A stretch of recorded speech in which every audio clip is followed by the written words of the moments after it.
Luck. It was at a banquet in London in honor of one of the 2 or 3 conspicuously illustrious English military names of this generation. For reasons which will presently appear, I will withhold his real name and titles, and call him Lieutenant General Lord Arthur Scoresby, V.C., K.C.B., etc., etc., etc.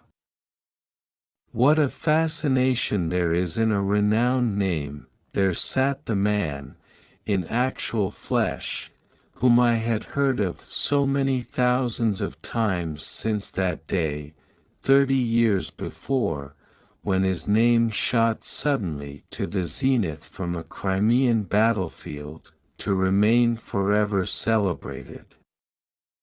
It was food and drink to me to look, and look, and look at that demigod, scanning, searching, noting, the quietness, the reserve, the noble gravity of his countenance, the simple honesty that expressed itself all over him, the sweet unconsciousness of his greatness, unconsciousness of the hundreds of admiring eyes fastened upon him, unconsciousness of the deep, loving, sincere worship welling out of the breasts of those people and flowing toward him.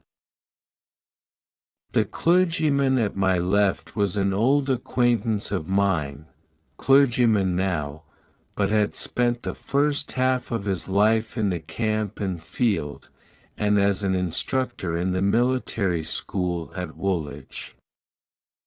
Just at the moment I have been talking about, a veiled and singular light glimmered in his eyes, and he leaned down and muttered confidentially to me, indicating the hero of the banquet with a gesture. Privately, he's an absolute fool.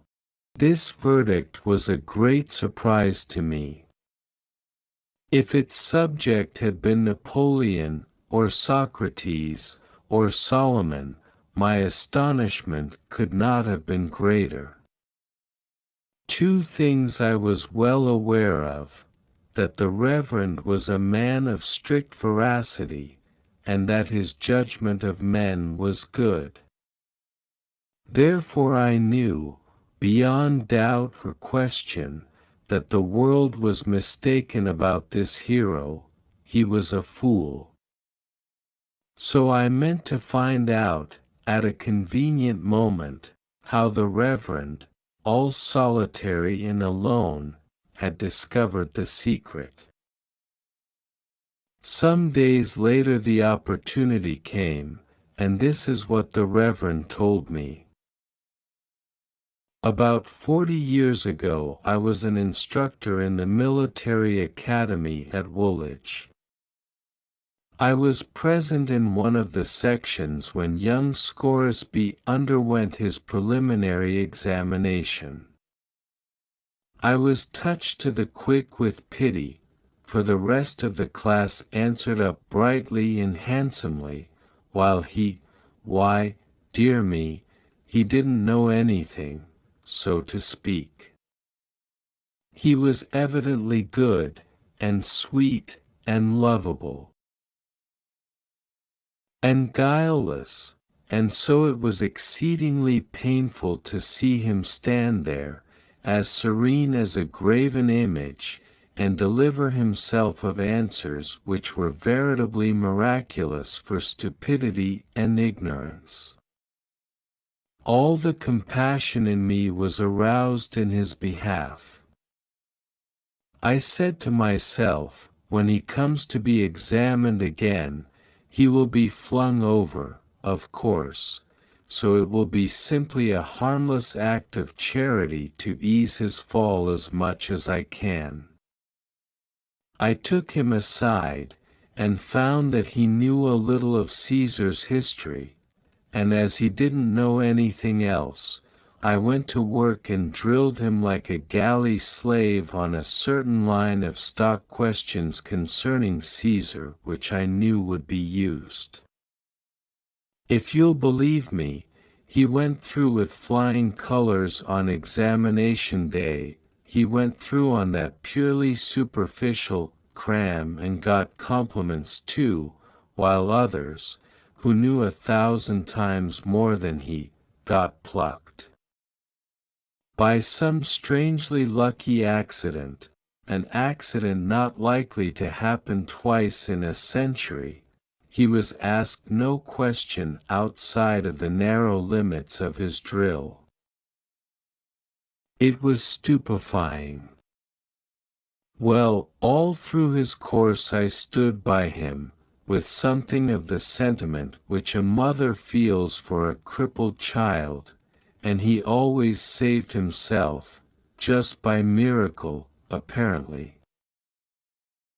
Now of course the thing that would expose him and kill him at last was mathematics. I resolved to make his death as easy as I could, so I drilled him and crammed him, and crammed him and drilled him, just on the line of questions which the examiners would be most likely to use, and then launching him on his fate. Well, sir, try to conceive of the result. To my consternation, he took the first prize, and with it he got a perfect ovation in the way of compliments. Sleep. There was no more sleep for me for a week. My conscience tortured me day and night. What I had done purely through charity, and only to ease the poor youth's fall. I never had dreamed of any such preposterous result as the thing that had happened. I felt as guilty and miserable as the creator of Frankenstein. Here was a woodenhead whom I had put in the way of glittering promotions and prodigious responsibilities, and but one thing could happen. He and his responsibilities would all go to ruin together at the first opportunity. The Crimean War had just broken out. Of course there had to be a war, I said to myself.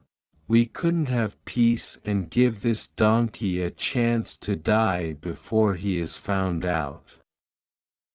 I waited for the earthquake. It came. And it made me reel when it did come.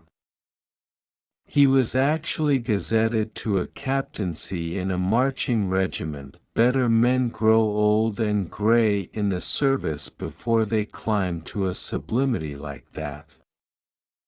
And who could ever have foreseen that they would go and put such a load of responsibility on such green and inadequate shoulders? I could just barely have stood it if they had made him a cornet, but a captain, think of it, I thought my hair would turn white.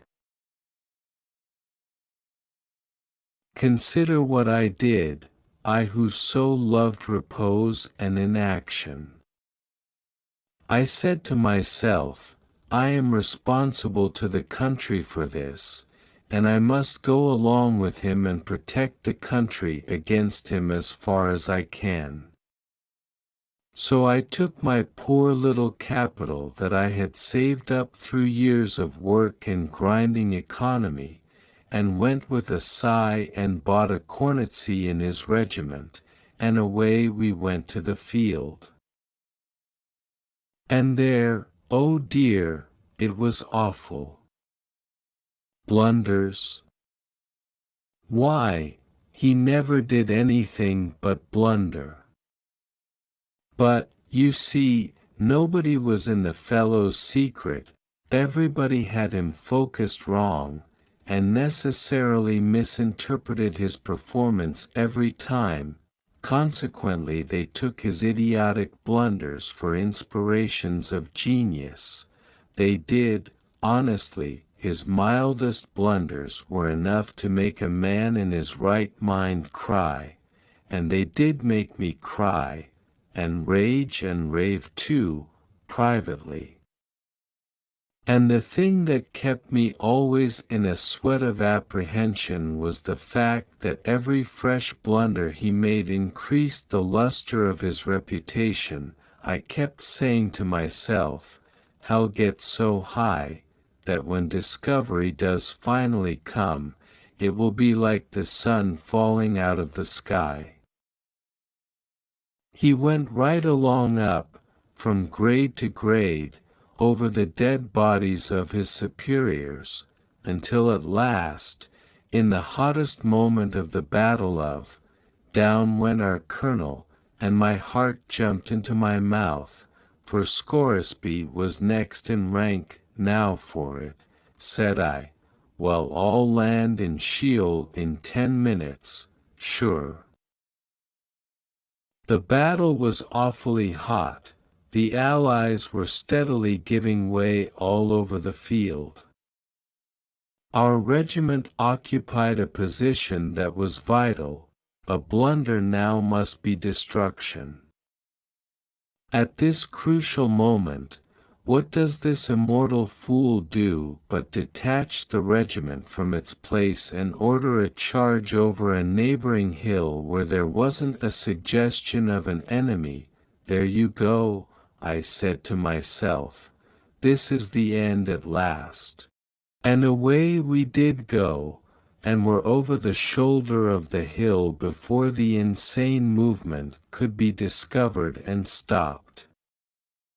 And what did we find?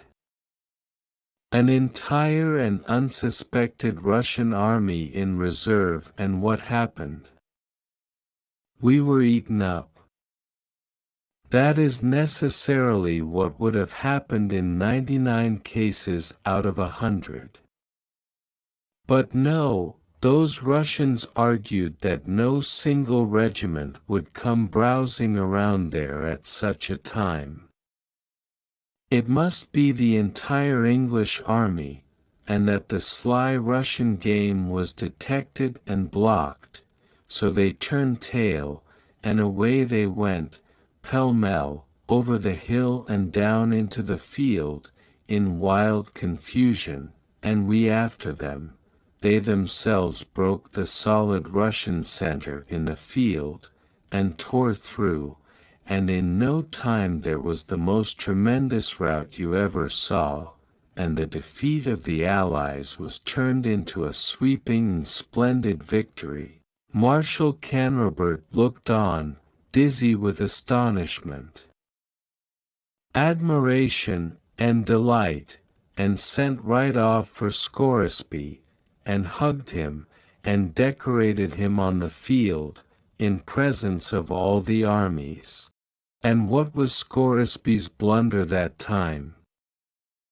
Merely the mistaking his right hand for his left, that was all.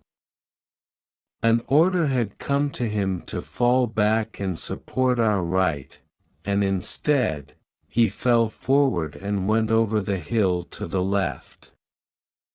But the name he won that day as a marvelous military genius filled the world with his glory, and that glory will never fade while history books last. He is just as good and sweet and lovable and unpretending as a man can be, but he doesn't know enough to come in when it rains. Now that is absolutely true. He is the supremest ass in the universe, and until half an hour ago nobody knew it but himself and me. He has been pursued, day by day and year by year, by a most phenomenal and astonishing luckiness. He has been a shining soldier in all our wars for a generation. He has littered his whole military life with blunders, and yet has never committed one that didn't make him a knight or a baronet or a lord or something. Look at his breast. Why, he is just clothed in domestic and foreign decorations. Well, sir, Every one of them is the record of some shouting stupidity or other, and taken together, they are proof that the very best thing in all this world that can befall a man is to be born lucky. I say again, as I said at the banquet, Scoresby's an absolute fool.